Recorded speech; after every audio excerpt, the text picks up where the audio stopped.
Afternoon all of you. आज हम लोग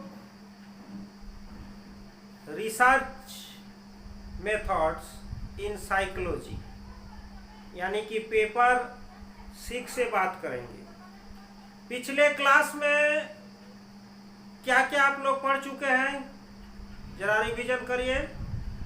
सबसे पहले हम लोग पढ़े थे डेफिनेशन ऑफ साइकोलॉजिकल रिसर्च और गोल्स ऑफ साइकोलॉजिकल रिसर्च, और क्या पढ़े थे हम लोग, एथिक्स ऑफ साइकोलॉजिकल रिसर्च और steps of psychological research, sampling पढ़ चुके हैं। और आज हम लोग पढ़ते हैं क्वेश्चनियर यानी कि यूनिट 3 से मेथड्स ऑफ डेटा कलेक्शन। आज हम लोग पढ़ेंगे methods of data collection.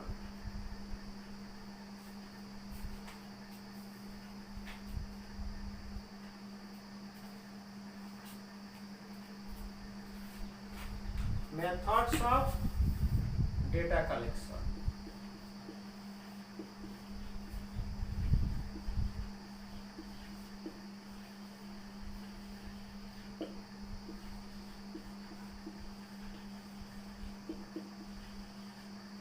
Methods of data collection. Data क्या होता है? सबसे पहले फास्ट ये समझना होगा what is data. What is data? Hindi में डेटा को बोलते हैं आंकड़ा। यहाँ रिसर्च में आप डेटा से क्या मतलब है देखिए, जो फैक्ट्स है, ठीक है, जैसे आपको अक्सर चिंता होता है। अगर हम एंजाइटी की बात करें, एक क्वेश्चन है, अगर हम आपको पूछते हैं कि आपको एग्जाम से पहले अक्सर चिंता होता है, एक क्वेश्चन हो गया। अब क्या होता है, डेटा, हम लोग कोई भी प्रश्न का आंसर पूछते हैं, कोई भी प्रश्न पूछते हैं हम लोग, और उस प्रश्न का उत्तर को इकट्ठा करते हैं और उसको फिर कोडिंग करते हैं, स्कोरिंग करते हैं, और फैक्ट जो होता है, फैक्ट को हम लोग संख्या में बदलते हैं, यानी कि डेटा में बदलते हैं। तो जो जानकारी है दैट इज डेटा। तो मेथड ऑफ डेटा कलेक्शन, तो मनोवैज्ञानिक शोध में डेटा कलेक्शन की बहुत सारे विधियां हैं। उसमें हम लोग आज बात करेंगे क्वेश्चनियर मेथड। क्या? Questionnaire method.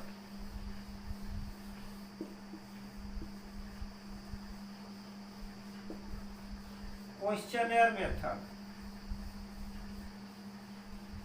ऐसे ढेर सारे मेथड है। केस स्टडी मेथड है, उसके बाद आपका इंटरव्यू मेथड है, ऑब्जर्वेशन मेथड है, एक्सपेरिमेंटल मेथड है, और ये 3 4 5 मेथड आपको पढ़ना है। क्वेश्चनियर मेथड मतलब प्रश्नावली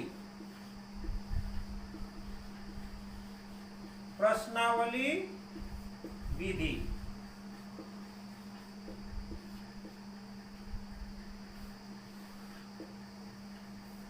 आज हम लोग पढ़ेंगे प्रश्नावली विधि। सबसे पहले आप पिछला क्लास में जो पढ़े थे उसका क्या याद है आपको? हम लोग क्या पढ़े थे? गोल्स ऑफ साइकोलॉजिकल रिसर्च, मनोवैज्ञानिक शोध के क्या उद्देश्य है, क्या लक्ष्य है।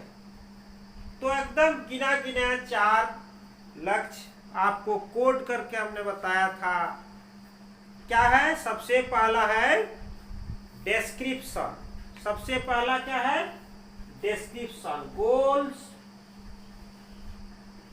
ऑफ साइकोलॉजिकल रिसर्च क्या है? डिस्क्रिप्शन।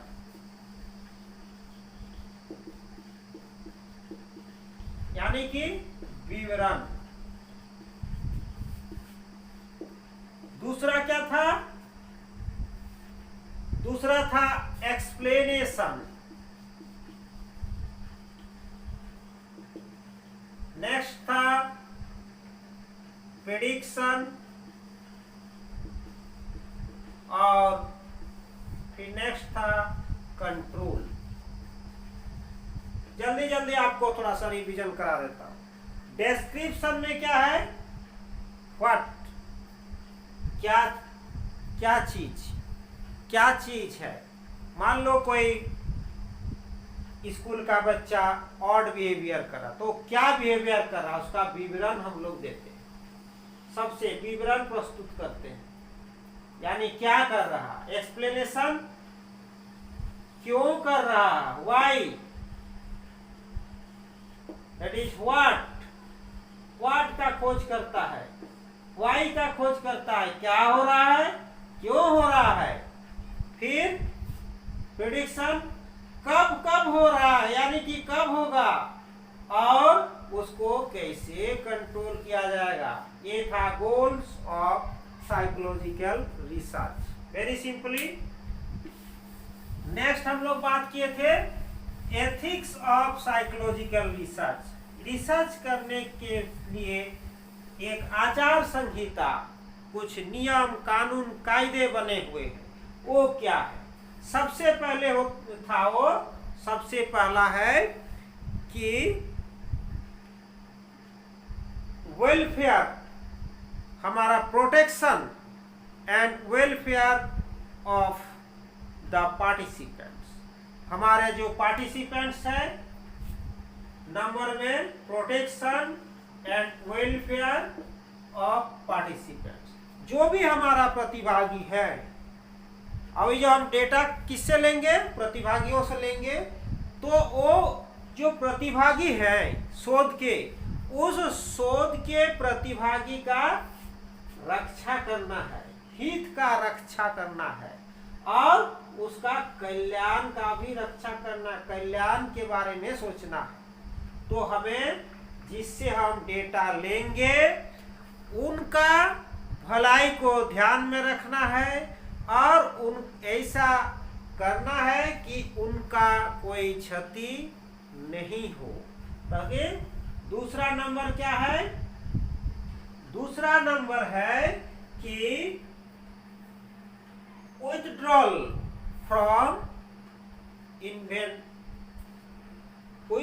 From the study.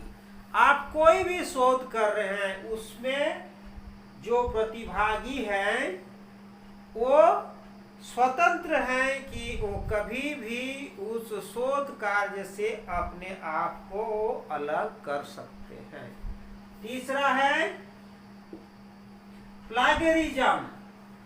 प्लागेरिज्म, इसको हिंदी में कहा जाता, इसको कहा जाता है इंटेलेक्चुअल थ्रेफ्ट, यानी कि बुद्धिजीवियों का चोरी, एक तरह का चोरी। ये क्या है? प्लागरिज्म क्या था कि मान के चलिए कोई शोधकर्ता शोध किया है, और हम उसका शोध किया शोध को, थेसिस को उठा लिए और हम अपने नाम पर कर लिए। तो एक प्लागरिज्म है। तो प्लागरिज्म दो तरह का होता है, एक दूसरे से और एक अपने से। सेल्फ प्लागरिज्म और फ्रॉम अदर्स। तो फ्रॉम अदर्स तो आपको समझा ही दिए। सेल्फ प्लेगरिज्म क्या होता है? मान लीजिए एक हम रिसर्च किए, एक आर्टिकल लिखे, हम एक जर्नल में छपवा लिए, फिर उसी आर्टिकल को यहाँ भी दे दिए, फिर वहाँ भी दे दिए, है, या उसी आर्टिकल को, वो एक सेल्फ प्लेगरिज्म हो गया। नेक्स्ट था हमारा इन्फॉर्म कॉन्सेंट, यानी कि डेटा लेने से पहले जिनसे हम डेटा लेंगे उनसे लिखित सहमति लेना है। 5 नंबर में था डिसेप्शन। डिसेप्शन डिसेप्शन मतलब धोखा होता है। कई बार ऐसा सोशल साइकोलॉजी में, सामाजिक वातावरण में, वो सामाजिक शोध में कई बार ऐसा है कि हम पार्टिसिपेंट को अगर पहले बता दें तो उस शोध का जो उद्देश्य है, जिस उद्देश्य से डेटा ले रहे हैं, वो जो आंसर करेगा पार्टिसिपेंट, वो हो सकता है आपको सही आंसर नहीं करे। तो उस स्थिति में कई बार ऐसा होता है कि हम उनको धोखा में रख कर भी डेटा लेते हैं। ऐसा आजकल इसको रिसर्च एथिक्स में माना ही है, लेकिन फिर भी अगर कभी लेने की जरूरत पड़े तो उसको हम लोग को डीब्रीफिंग, फिर बाद में बढ़िया से उसको समझाना होगा। तो ये आप समझ गए। और नेक्स्ट क्या है, बस यही सब था। कॉन्फिडेंशियलिटी, नेक्स्ट था कॉन्फिडेंशियलिटी, गोपनीयता। जो से हम जो डेटा ले रहे हैं उस डेटा को हमको गोपन रखना है, उसको पब्लिकली कहीं किसी को बताना नहीं है। उनका जो कॉन्फिडेंशियलिटी है उसको मेंटेन रखना है। ये सारा था आपका रिसर्च एथिक्स। नेक्स्ट था आपका, नेक्स्ट हम लोग बात किए थे स्टेप्स इन रिसर्च। रिसर्च में, साइकोलॉजिकल रिसर्च में क्या क्या स्टेप्स हैं, तो 11 स्टेप्स था। सबसे पहला क्या था, सबसे पहला था प्रॉब्लम। प्रॉब्लम से ही शुरू होता है ना। तो रिसर्च प्रॉब्लम को तैयार करना। फिर दूसरा क्या था, दूसरा आपका था लिटरेचर रिव्यू या रिव्यू ऑफ लिटरेचर। तीसरा था साहित्य की समीक्षा। तीसरा था ऑब्जेक्टिविटी, ऑब्जेक्टिव उद्देश्य। चौथा था हाइपोथेसिस। और 5 नंबर में था मेथोडोलॉजी। इसी में सैंपल और रिसर्च डिजाइन, ये सारा चीज था। 6ठा नंबर में था डेटा कलेक्शन, जिसकी बात हम लोग आज करेंगे। डेटा कलेक्शन, इसकी बात आज हम लोग करेंगे। फिर डेटा कलेक्शन हो गया तो डेटा को एनालिसिस करना है। फिर एनालिसिस हो गया तो उसको इंटरप्रिटेशन करना है, रिजल्ट एंड डिस्कशन करना है। फिर क्या करना है, फिर हमको जो है फिर जनरलाइजेशन करना है। फिर अंतिम में रिपोर्ट राइटिंग करना है। ये तमाम बात हम लोग कर चुके थे। ये तमाम बात हम लोग कर चुके थे। आज बात करेंगे डेटा कलेक्शन। डेटा कलेक्शन, उसमें हम लोग जो विधि अपना रहे हैं वो प्रश्नावली विधि। प्रश्नावली विधि वेरी सिंपल। प्रश्नावली विधि में क्या होता है, बहुत सारा प्रश्न, समस्या से संबंधित बहुत सारा प्रश्न को, एक प्रश्नों की एक लिस्ट रहता है। सारे प्रश्न एक कागज में लिखे रहते हैं और वो प्रश्न हम लोग डाक के माध्यम से हो या मेल के माध्यम से हो या किसी भी प्रकार से हम लोग पार्टिसिपेंट के पास पहुंचाते हैं और पार्टिसिपेंट उस प्रश्नावली को पढ़ता है और पढ़ के उसका आंसर देता है। और उस आंसर को हम लोग फिर कोडिंग करते हैं, फिर स्कोरिंग करते हैं, फिर उसका एनालिसिस करके हम लोग उसका निचोड़ निकालते हैं कि क्या लोगों का राय है। ये है प्रश्नावली। तो प्रश्नावली का एक डेफिनेशन भी आप लिख लीजिए। गुडे एंड हार्ट ने एक डेफिनेशन दिए हैं। सामान्यतः प्रश्नावली, सामान्यतः प्रश्नावली का तात्पर्य ऐसी विधि से है जिसमें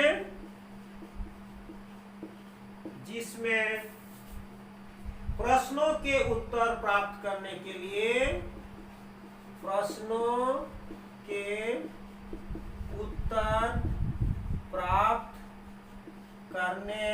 के लिए एक तालिका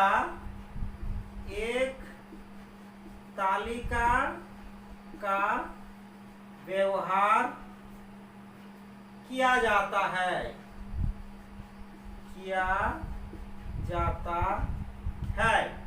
क्या है? सामान्यतः प्रश्नावली का तात्पर्य ऐसा विधि से है जिसमें प्रश्नों के उत्तर प्राप्त करने के लिए एक तालिका का व्यवहार किया जाता है जिसकी पूर्ति स्वयं उत्तरदाता करता है। जिसकी पूर्ति स्वयं उत्तरदाता करता है। सभी को समझ रहे हैं? सामान्यतः प्रश्नावली का तात्पर्य ऐसी विधि से है जिसमें प्रश्नों के उत्तर प्राप्त करने के लिए एक तालिका का व्यवहार किया जाता है जिसकी पूर्ति स्वयं उत्तरदाता करता है। ये रहा। अब देखिए प्रश्नावली कितना प्रकार का होता है, लिख लिया है ना? इसको इरेज करें।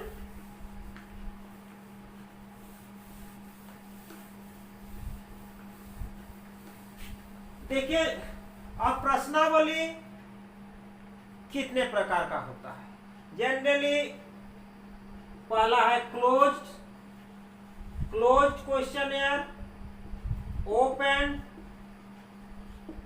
Questionnaire, pictorial questionnaire, then mixed questionnaire और मेल्ड क्वेश्चनर। जब यही मोटा मोटी इतने सारे क्वेश्चनर होते हैं। क्लोज क्वेश्चनर मतलब होता है बंद प्रश्नावली। लिखना होगा हिंदी में, लिख लीजिए। क्लोज प्रश्नावली, बंद क्लोज क्वेश्चनर, बंद प्रश्नावली। और नेक्स्ट है ओपन क्वेश्चनर, खुली प्रश्नावली। पिक्टोरियल क्वेश्चनर यानी कि चित्र प्रश्नावली। और चौथा है मिश्रित प्रश्नावली। और मेल्ड मतलब डाक प्रश्नावली। अब इसी में मेल में बहुत सारा आ जाता है। आप ईमेल के माध्यम से भी भेज सकते हैं, व्हाट्सएप के माध्यम से, आजकल बहुत सारा ट्विटर है, बहुत सारा जो है इसमें भेजा जा सकता है। अब इसी से आपको ऑब्जेक्टिव क्वेश्चन भी कुछ आते हैं। आप समझ लीजिए क्लोज क्वेश्चन या ओपन। बंद प्रश्नावली यानी कि बंद प्रश्नावली किसे कहते हैं? कुछ ऐसे क्वेश्चंस होते हैं जिसका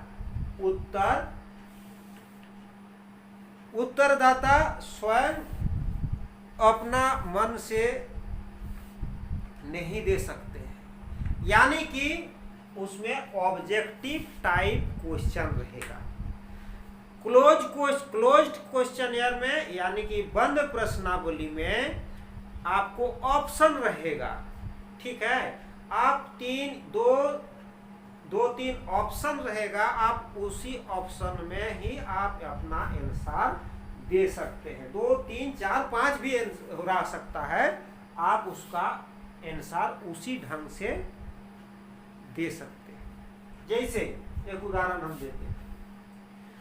जैसे आप गेमिंग डिसऑर्डर का एक प्रश्नावली, गेमिंग डिसऑर्डर कितना है उसको जानने के लिए एक प्रश्नावली। जैसे आप पूछते हैं स्टूडेंट को कि आप जो गेम खेलते हैं वो कई बार गेम अधिक खेलने की वजह से क्या आपको पढ़ाई प्रभावित होता है।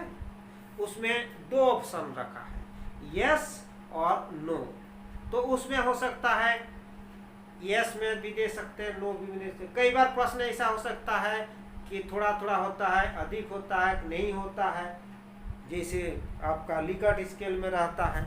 लेकिन ये सारा है बंद प्रश्नावली, यानी कि क्लोज्ड क्वेश्चन ईयर में उसी ऑप्शन में से आपको आंसर देना है। अपना मन से दो चार लाइन 10 लाइन आप नहीं लिख सकते। ये होता है क्लोज क्वेश्चन। इसका ठीक उल्टा होता है ओपन क्वेश्चन ईयर में, खुला क्वेश्चन ईयर। जैसे इसमें आपको कोई भी प्रश्न दिया जाता है, उसका आंसर 2 लाइन 4 लाइन 10 लाइन में आप अपने मन से लिख सकते हैं। पिक्टोरियल में कुछ पिक्चर दिखाया जाता है, उसके अकॉर्डिंगली आपको आंसर देना पड़ता है। मिक्स्ड में क्या होता है, क्लोज और ओपन और पिक्टोरियल हो सकता है मिक्स रहे, चाहे क्लोज ओपन दोनों मिक्स रहे, है ना। और मेल क्वेश्चन यार इसमें से कोई भी मेल हो सकता है, यानी डाक के माध्यम से जो लोग हम लोग भेज सकते हैं। तो मोटा मोटी ये 4-5 टाइप का क्वेश्चन होता है। अब बात करते हैं कि एक अच्छा क्वेश्चन के लिए, एक अच्छा क्वेश्चन के लिए क्या क्या गुण होना चाहिए। रिलेवेंट, सबसे तो पहले संगत। मान लीजिए हम अगर एंजाइटी के बारे में क्वेश्चनर बनाए हैं तो उनमें जितने भी क्वेश्चन होगा वो एंजाइटी से संबंधित होना चाहिए, या एंजाइटी के बारे में उत्तर उसमें से प्राप्त होना, यानी कि रिलेवेंट टू द प्रॉब्लम। सबसे 1 नंबर में लिखिए रिलेवेंट टू द प्रॉब्लम। समस्या से संगत होना चाहिए। फिर मॉडरेट लेंथ, मॉडरेट लेंथ होना चाहिए। बहुत लंबा नहीं, इतना लंबा क्वेश्चन कि प्रतिभागी आंसर देते उसका हालत खराब, उस पर निरसता आ जाएगा और बाद में क्या होगा, सही आंसर वो नहीं देगा। तो इसीलिए बहुत लंबा भी नहीं हो, तो बहुत छोटा होने से क्या होगा, वो जो हम जानना चाह रहे हैं वो ठीक से उसका हम लोग को जानकारी नहीं मिल पाएगी। इसीलिए मध्यम आकार का 100 तक का जो है उसको मध्यम आकार मानते हैं, उससे ज्यादा होने से ज्यादा लंबा माना जाता है। तीसरा नंबर है शब्दों में स्पष्टता, यानी कि अनएम्बिग्युइटी ऑफ वर्ड्स। जो प्रश्न में हम लोग शब्दों का उपयोग करेंगे वो सरल होना चाहिए और स्पष्ट होना चाहिए, ताकि पढ़ के उत्तरदाता समझ पाए। तो ये सारा अच्छा प्रश्नावली का गुण। उसी तरह से सेंटेंस भी क्या होना चाहिए, अनएम्बिग्युइटी होना चाहिए। फिर क्या है, क्लियर और क्या होना चाहिए, कंप्लीट इंस्ट्रक्शन होना चाहिए। क्लियर एंड कंप्लीट इंस्ट्रक्शन होना चाहिए। तो इस तरह से ये विशेषता उसमें होना चाहिए। रिलायबिलिटी होना चाहिए, रिलायबिलिटी और वैलिडिटी होना चाहिए, रिलायबिलिटी और वैलिडिटी। तो मोटा मोटी क्या है, मोटा मोटी सब लिख चुके हैं ना। एक अच्छा प्रश्नावली के लिए इन गुणों की, इन विशेषताओं की होना आवश्यक। तो हम लोग आज क्या पढ़े, डेटा कलेक्शन का मेथड के रूप में प्रश्नावली को हम लोग जाने, और रिवीजन क्या क्या किए। सबसे पहले बताइए गोल्स ऑफ साइकोलॉजिकल रिसर्च, उसमें सबसे पहले क्या था, डिस्क्रिप्शन, व्हाट का आंसर पाना, क्या हो रहा है। फिर एक्सप्लेनेशन में क्यों हो रहा है। फिर प्रिडिक्शन कब होगा। फिर क्या था, कंट्रोल, उसको हम लोग नियंत्रण कैसे करेंगे। फिर नेक्स्ट क्या था हम लोग का, एथिक्स ऑफ साइकोलॉजिकल रिसर्च था। एथिक्स में क्या क्या था, कि हमारा पार्टिसिपेंट्स का रक्षा करना, उसका अच्छाई, उसका भलाई का ध्यान में रखना है। फिर क्या था कि सूचित सहमति यानी कि इन्फॉर्म कॉन्सेंट लेना है, उससे सहमति लेना है जिससे डेटा ले रहे हैं। फिर डिसेप्शन, धोखा नहीं देना है उसको, अगर कभी दिए तो बाद में उसको डीब्रीफ करना है, उसका जो भी सवाल जवाब होगा उसका जवाब देना है। नेक्स्ट क्या था, कॉन्फिडेंशियलिटी था कि गोपनीयता को बजाय रखना है, उसका जो गोपन बातें बताया, कुछ बात जो बताया उस बात को और अन्यत्र नहीं बताना है। फिर था क्या, प्लेगरिज्म था। प्लेगरिज्म मतलब इंटेलेक्चुअल थ्रेट, उसको क्या करना है, हमको कोई भी किसी का भी शोध को हमको चुराना नहीं है। अगर उससे कुछ हम लोग बाय कर लिए हैं तो उसका नाम जरूर हम लोग को नीचे रेफरेंस में लिखना है। और क्या, अपना सेल्फ प्लेगरिज्म भी नहीं करना है। ये सारा था हमारा क्या, ये तमाम चीजें था ethics in psychological research. Next हम लोग बात किए थे क्या कि स्टेप्स इन साइकोलॉजिकल रिसर्च। सबसे पहला स्टेप क्या था, प्रॉब्लम्स आइडेंटिफाई करना, समस्या का निर्माण करना है, समस्या का चयन करना है पहला। दूसरा क्या था, रिव्यू ऑफ लिटरेचर था। तीसरा में हम लोग का क्या है, ऑब्जेक्टिव्स था। फिर चौथा में हाइपोथेसिस।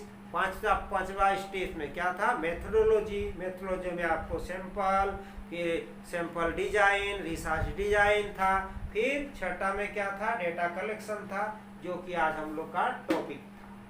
ठीक, उसके बाद फिर डेटा एनालिसिस करना है, फिर रिजल्ट एंड डिस्कशन करना है, फिर जो है क्या था हमारा का जनरलाइजेशन करना है, फिर लास्ट में रिसर्च रिपोर्ट। ये तमाम चीज था। अब आशा करते हैं इतना दूर जहाँ तक हम बता दिए, आप लोग इसमें से कोई भी क्वेश्चन आएगा आप लोग अच्छा से लिख लेंगे। अभी आप सब कोई ऑनलाइन क्लास ले रहे हैं, अच्छा से इस समय का सदुपयोग करिए। बाहर ज़्यादा जाना नहीं होता है तो इस समय को आप सदुपयोग करिए। देखिए जो भी सिचुएशन है इसमें ज़्यादा डरना नहीं है, बचाव करना है। अपने को बचाते हुए आपको ज़्यादा से ज़्यादा समय का उपयोग करना है और आगे बढ़ना है। Thank you. आप लोग का कोई क्वेश्चन तो नहीं है? अगर कोई क्वेश्चन हो नेक्स्ट क्लास में आप पूछिए, कोई भी क्वेश्चन होगा तो आप इसको जो भी पढ़ाएं इसको बढ़िया से रिवीजन करिए, अगला क्लास में हम पूछेंगे सभी। Thank you.